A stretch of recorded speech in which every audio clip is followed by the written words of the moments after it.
আটাইলৈ মহাশিৱৰাত্ৰিৰ শুভেচ্ছা ৰাইজ। প্ৰতি বছৰে আমাৰ ঘৰত সৰুকৈ হ'লেও পূজা এভাগ কৰা হয়, কিন্তু এইবাৰ বিশেষ এটা কাৰণত পূজা ভাগ কৰা নহ'ল। সেইবাবে চাগে আজি একদম পূজা লগাই নাই মনটো। আৰু এয়া আমাৰ ৰাস্তাৰ অৱস্থা দেখিছে। বাৰু যি নহওক, ৰাতিপুৱা আইতাৰ লগতে আইতাৰ লগৰী এজনী আহিলে আমাৰ ঘৰত। আচলতে আইতাৰ লগৰীজনীৰ আলহীৰ ঘৰ আমাৰ ঘৰটোৰ ওচৰতে। তেওঁ আহিছিল তাত আৰু আমাৰ আইতা আহিছিল আমাৰ তাত। আহি পাইয়ে তেখেতে তেওঁলোকৰ ঘৰলৈ দৌৰ মাৰিছিল জানে, কিন্তু ধৰি চাহকাপ খুৱাইহে পঠাইছো। আমাৰ ঘৰত চাহখিনি খাই আইতাৰ লগতে তেওঁক লৈ ময়ো ওলাই দিলো তেওঁলোকৰ ঘৰলৈ বুলি। কলেজত পঢ়ি ভৰি এখন দুবাৰ হৈছিল, আঁঠুটো ফুলিবলৈ এনে লাগিছিল।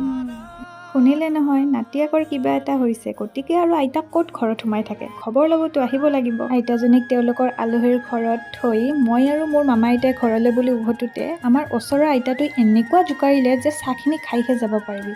তেওঁৰ কথা মতে বাৰু চাহখিনি খাইয়ে আহিলোঁ। ঘৰলৈ আহি ভাবিলোঁ যিহেতু আজি শিৱৰাত্ৰি, মাছ মাংসটো নহ'বই, অকণমান মটৰ পনীৰকে বনাই দিওঁ। বনোৱা হোৱাৰ পিছত আইতাৰ লগৰীজনীৰ কাৰণে এবাটি দি থৈ আহিলোঁ, যিহেতু তেওঁ আমাৰ তাত ভাত নাখালেই। আইতাজনীৰ কথাটোও হয় দিয়কচোন, নিজৰ ভনীয়েকৰ ঘৰখন এৰি জানো আৰু আমাৰ তাত আহিবনে। খাই উঠি আইতাৰ লগত গ'লোঁ আকৌ পথাৰলৈ মানিমুনি বুটলিব। আৰু আজি আইতাৰ পৰা লৈ মই ইমান গাল তামোল খালোঁ, এতিয়া মূৰত ধৰিছে, বহি আছোঁ। আইতাক ক'বও পৰা নাই, নহ'লে গালি খাই মৰিম। আহিছিলহে, যাবলৈ হ'লো, ৰাতি নাথাকেও বোলে। এনেকৈ আহিলে মনটো বহুত বেয়া লাগে জানে। ভিডিঅ' কৰি আছে। ইছ ৰাম, আইতাৰ কথা। বাৰু ৰাইজ, আজিলৈ এৰিছোঁ, বাই।